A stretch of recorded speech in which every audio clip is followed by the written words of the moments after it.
Hey, good morning, everybody. This is Moss Jackson. Welcome to Mondays with Moss. You have now got into a new series I've been doing for about 5 weeks called Anxiety Sucks, 10 Ways Human Beings Make Themselves Miserable. Sometimes my wife and I do a program. These last couple weeks, this one included, I'm doing it by myself. She's busy.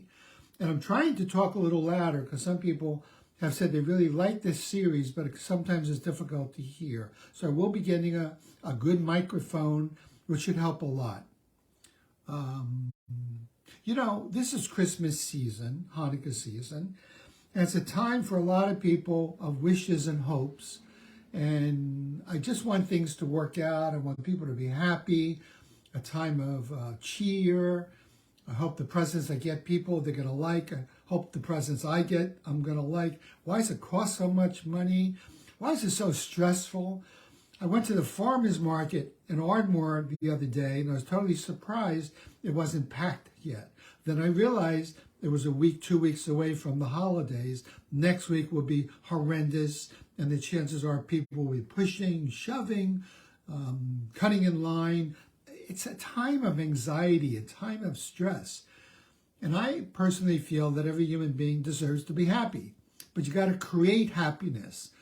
You aren't entitled to it, like somehow there's a wonderful God or parent or genie that's going to give it to you. You got to make it happen.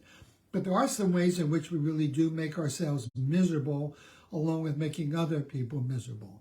So the last month or so, I've talked about these ways in which human beings make themselves miserable. Taking things personally. It's all about you. Number 2, holding on to past regrets and resentments and just not letting them go. 3, ruminating about the future and worrying about what's going to happen. And 4, comparing yourself to others and finding yourself lacking and not good enough. Those are 4. Today, I'm going to talk about one of my favorites, which is blaming and complaining. Blaming and complaining. Blaming and complaining seems to be a universal human characteristic. Don't take responsibility, find someone to blame or complain about. Get angry and attack. Don't work it out, and don't go to your real underlying needs or wishes. Just blame someone for making you miserable. Now, blaming and complaining in young children are very normal. Young children blame and complain. It's part of their nature. They deny responsibility. I didn't do it. My brother made me do it. I remember my daughter Laura, one day, when she must have been about 3, came running down the stairs and bumped into the edge of the doorway. Turned around, saw me in the stairways, pointed a finger at me and said, "You made me do it," with a lot of anger and real conviction. I just listened and acknowledged, went downstairs, see if I could help her out. She was okay. But it was instinctive. She just blamed and complained. Unfortunately, many people don't outgrow the blame and complain game. They continue the childhood pattern throughout their lives into blaming coworkers, family, relationship patterns, the government, God, on their misfortunes and problems. Eventually, they come across others as chronic whiners and complainers and a pain in the ass. And these people, the victims who are complaining, they actually generate the misery they don't want to have. And then they blame people for making them miserable. But they don't realize by their behavior, by complaining and blaming, they're making themselves quite unattractive. And people don't want to be with them. Unfortunately, they then take it as proof. See, I was right. People don't care. And they continue to blame and complain. So I'll give you a case study, short one. Betty and Frank have been married for over 20 years. Betty can be very talkative and extroverted, and Frank tends to be pretty introverted and quiet. When Betty has an upset, though, she has trouble saying, "I'm upset." Instead, she says, "Frank, how come you never? Frank, why didn't you?" So Frank, being kind of quiet and non-combative, he just walks away, and Betty ends up feeling more rejected and self-righteous because she doesn't have a husband who cares. Unfortunately, she's never learned the art of assertive self-expression. going to her husband and say, hey, I want to run something by you. I'm bothered by something, or I really need your help. And this is what it is. Can you help me? And then accepting the yes or no graciously. You know, Betty is a chronic complainer and blamer. And it goes back to her childhood. And that's what we're working on now. We're chipping away at whatever happened to her in childhood and the early beliefs that she developed that life's unfair. Well, unfortunately, Betty, like others, are masters of the blame and complain game. They're not aware that they're generating their own anxiety. They have honestly deep feelings to share and to communicate, but by blaming and complaining, they push others away.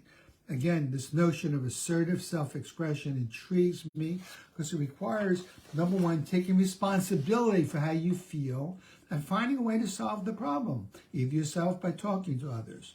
Now, I want you to know, I want to warn you, the habit of blaming and complaining can be a hard habit to break.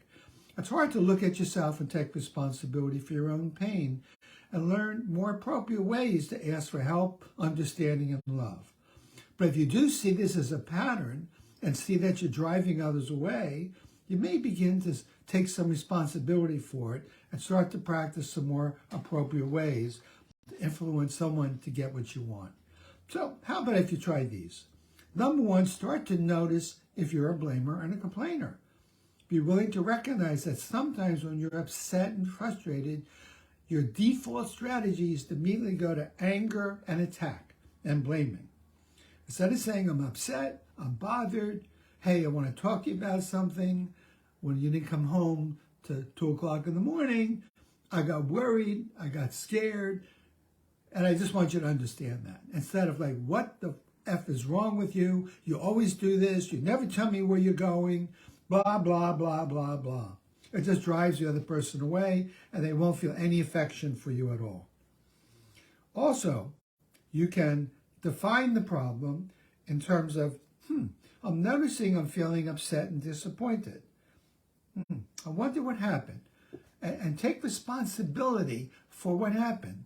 Okay, I want something and I'm not getting what I want. Is there any way I could talk to the person about it rather than yelling, screaming, and pushing the other person away? You know, I drive on the turnpikes a lot.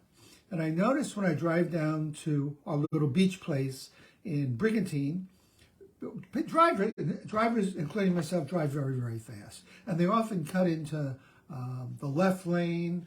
They don't get out of the left lane when they're driving too slow. And I've given up blaming and complaining. If I see a guy or a driver in the left lane in front of me and is going too slow, I just go to the middle lane or the right lane and pass them. If someone cuts me off, I say, okay, he must have to go to the bathroom, or he has an emergency, or he has a toothache, or he has an important sales meeting. I gain perspective. I give myself perspective and give the other person the benefit of the doubt, rather than getting stuck in, he did this to me. I do not want to be a victim, and you should not either. I think taking responsibility is the best way to get out of the blame and complain game. Take responsibility for everything that happens. Nothing is happening to you. You're experiencing dissatisfaction and frustration. If you accept it, say, I'm feeling frustrated. I'm disappointed. I didn't get the job I wanted. The girl didn't say yes to me when I asked her out for a date. I thought the bonus would be higher. Take a step back and say, I wonder what I can do to make it better. Another thing you can do is practice gratitudes and appreciations. Think about what you're grateful for. I know for myself, I don't blame and complain much anymore, but I do worry at times, and I get caught up myopically, and I only see the thing I'm worried about, whatever it is. But if I take a deep breath and go to my happy chair, which is a great chair, 100-year-old wicker chair my mother gave me, I sit in the chair, feel the sun coming in through the window, and I say, all right, what do I feel grateful for? What do I appreciate? And I have a lot of gratitudes and appreciations. And when I do that and breathe into the appreciations, my misery disappears. And then I come back to, okay, what is it I want? And what can I do to make it happen? Another thing you can do, if you're a blamer and complainer, apologize for it. Sometimes you just can't stop yourself. It comes out of your mouth like a rocket, like a laser beam, and it shoots at the person, and you say after this, oh my God, I can't believe I did it again. I've been working so hard on being a good person, and I attacked my son, my daughter. You know, parents are yelling at their kids a lot. You know, on average, I think the figure is, research shows, every day a child from about 2 years up to about 17 gets about 20 complaints a day. Well, that's about 150,000 complaints and blamings over his early life. Now, that can really do some damage. So look, if you catch yourself blaming and complaining and attacking, say to the person, no matter what age he or she is, child, your mother, your father, your mate, your co-worker, hey, I'm really sorry if I yelled at you before. You didn't deserve that. Truth is, I was frustrated. I didn't know how to handle this, and I lashed out at you. I sometimes do that when I get upset. I sometimes go to blaming and complaining. Maybe that's the end of it. You wash it away. You don't have to feel guilty for it. But look, remember this. You got to take responsibility for it. You got to notice it. You got to be willing to do something about it. And you have to stop being a victim. Take responsibility for blaming and complaining and get on with your life. Have a good Christmas. Whatever you get, say thank you. Whatever people get, don't expect them to be super, super excited about it. Most people don't get what they want, but be gracious and give what you can. Okay? Happy holidays, and hopefully I'll see you next week. Bye.